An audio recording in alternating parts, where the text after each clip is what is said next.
Hello everyone, my name is Jie Chen. I'm the speaker of this presentation. The topic of this presentation is performance evaluation of domain-wide encoding scheme. The project has two other collaborators. One is Nicholas Chancellor, the other is Tobias Stolikenweg. TEP is the acronym of performance evaluation. So what is domain-wide encoding scheme? It has been theoretically discussed in Chancellor's paper published in Content Science Technology 2019. And briefly speaking, it is one logic bit less than one hot scheme per variable. It uses the position energy barrier to indicate variable values. It supports non-binary discrete variable encoding. And in practice, if we want to encode the variable size of m, we need m plus 1 spins. We fix the first spin as -1 and last spin as +1. So the linear chain has only one energy barrier, which is the lowest energy configuration. Then we configure the other spins properly so that the number of energy barriers is always 1. The energy barrier position that are equivalent to m variable values. So the spin to binary value type conversion is used by x equals to 1 minus 3 to 2. And if we want to encode a variable size of 5, value 1, for example, and because the first spin is encoded as -1, the last spin is +1, so we encode the in between 4 spins as -1, +1, +1, +1. In binary configuration, it is 1, 0, 0, 0. So the overall configuration is 1, 1, 0, 0, 0 in the binary configuration. So the position of the energy barrier is in the second position, which is equivalent to the sequence number of value 1 in the overall values of the variable.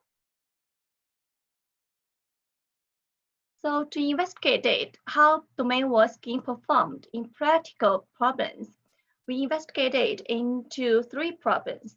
One is flagged scheduling problem. The second is the recoloring problem. And the last one is network routing problem. For the flagged scheduling problem, we have 30 problem instances that are solvable by MATLAB SAPI solver. The camera graph is 128 by 128. So most cases, there are 7 variables, each with 2 optional values.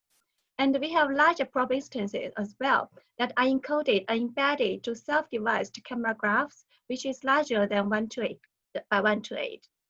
So for the 3 current problems, we have 2, 4, 5, 6, 10, 15, 20 node graph size, each with 100 problem instances. For the network routing problems, we have graph size node 6 and source number up to 5. So the flygate problem has been discussed in Tobias' paper that is presented in Content Technology Optimization Problem Workshop. In the paper, it used medium-sized European airport data batches, and it devised optimization schemes, output on-site, and interaction matrices, and that is mappable to the NILA. Also, to make the problem mappable to the NILA, it catered the problem sizes as well. And the overall scheme is processed in Python. And in our cases, we use MATLAB analysis. We also use hardware experiments and use Python to post-processing these solutions. And in MATLAB analysis, we devised the domain-wide encoding program. We use minor to embed H and J matrices. We use MATLAB D-Wave SAPI solver to return the embedded solutions. And from the hardware experiment solutions, we use Python to process them and attain the conformity ratio of domain wall to one hot, which is 1 to 0.9. The conformity ratio is equal to number of solutions that conform to the formatting to the number of the overall solutions. So we have investigated other metrics as well, like the maximum chain length and the camera graph. We can tell from the graph that for one hot scheme, it always requires larger maximum chain length than the domain-wide schemes. And also it requires larger camera graph than the domain-wide schemes. And to explain a bit further what the figure notations means, and for the maximum chain length, we know that the embedded graph consists of multiple node tuples. Each tuple makes up a chain that connects a given number of nodes. The maximum amount of nodes that are contained per tuple is the maximum chain length. It's an indicator of the complexity of the graph. the more complicated the graph is, the easier to have a chain break. In the experiment, the strategy when a chain break is to do majority work. Hence, the ill-formatted solutions returned are most likely to be in zero hotspot format, which is 111 in the three current problems. Chain break is mostly due to weak chain strength configuration. In our case, in the experiment, it is set to 1. The camera graph is linearly increased until it is able to embed interaction matrix. So the smallest camera graph that is able to embed the G matrix is what has been presented in the figure shown in the previous slide. It's another perspective of how complicated the embedded graph it is. The problem size is the number of variables multiplied by the variable size. So we have another matrix to evaluate how well the domain was being performed. It has this embedding ratio. It's the number of logical qubits to a number of physical qubits. The high embedding ratio means less physical qubits per logical qubits. Most of the dots are shown in the peak figure falling above the line x equal to 1, which means that domain 1 encoding is mostly more effective in saving more physical qubits. And equivalently, it means that it is computational resource efficient.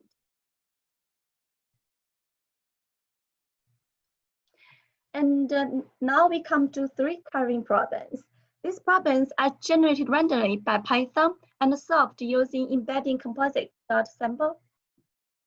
And we obtain the match rate, which is equivalent to the conformity ratio. We can tell from the graph that, except the constraint value 1, most of domain 1 solutions conform to the formatting, while most of the one-hot solutions fail to conform to the formatting. For smaller graph size, one-hot scheme performs slightly better.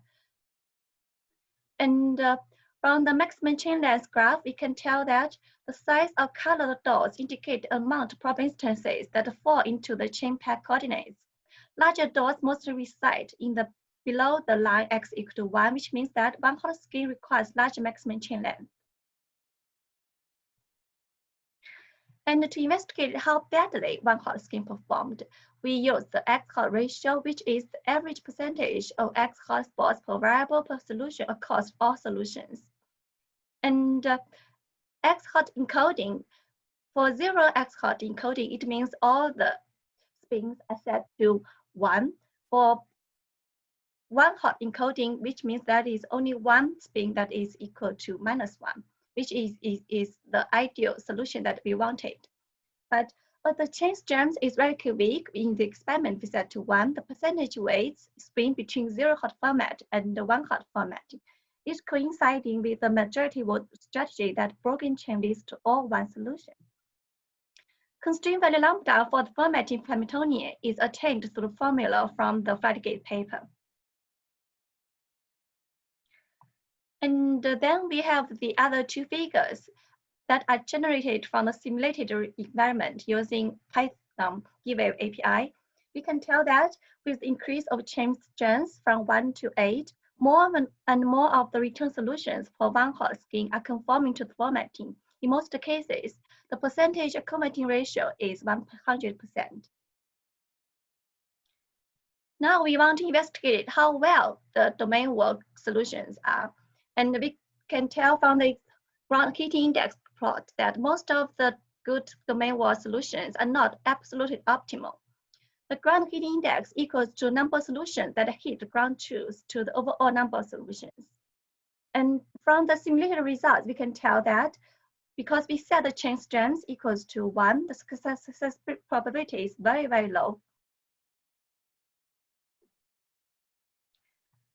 Now, the last problem is network routing problems. It has been presented in Future Content Science Technology Workshop 2020 by Jane Imposter, and we use realistic topology for wireless mesh network generator. We use classical energy models in sensor network. We applied domain encoding schemes, and we encoded these problems in Network Simulator 3. And in the simulator configuration, we assign one sink and multiple traffic sources. And we randomly determine the traffic source ID and associated bandwidth requirement for the traffic. And we use global routing to be contained in the controller design. And we use E-Wave QB solver API.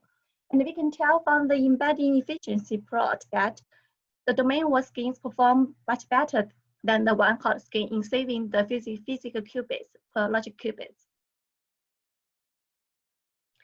And because we only have 1 minute machine time per month, and the results are quite preliminary, but we can tell that with increase of number of traffic sources, the physical qubits increase, and also with the increase of number of flows, the physical qubits increase as well. And we can also show that domain-wide scheme consume less physical qubits per flow. And this animation shows that how the traffic is flowed between source to sink between the nodes. And it is a proof of feasibility that how quantum computing can be used in network routing problems, for example, energy efficiency. Future direction, and we will do more experiments with stronger chain strengths, and with more QPI access time, we will investigate further in the network routing problems, and we will compare with a benchmark scheme with using classical algorithms, and we will embed quantum speedup into more components of the network designs, for example, cross-layer design. And we will evaluating a generalized kindred network problems and find an applicable pattern. In conclusion, domain-wide scheme is more efficient in saving physical qubits. Domain-wide scheme requires shorter maximum chain length of embedding. Domain-wide scheme guarantees less spin breaks with current experiment configuration. The end. Thanks.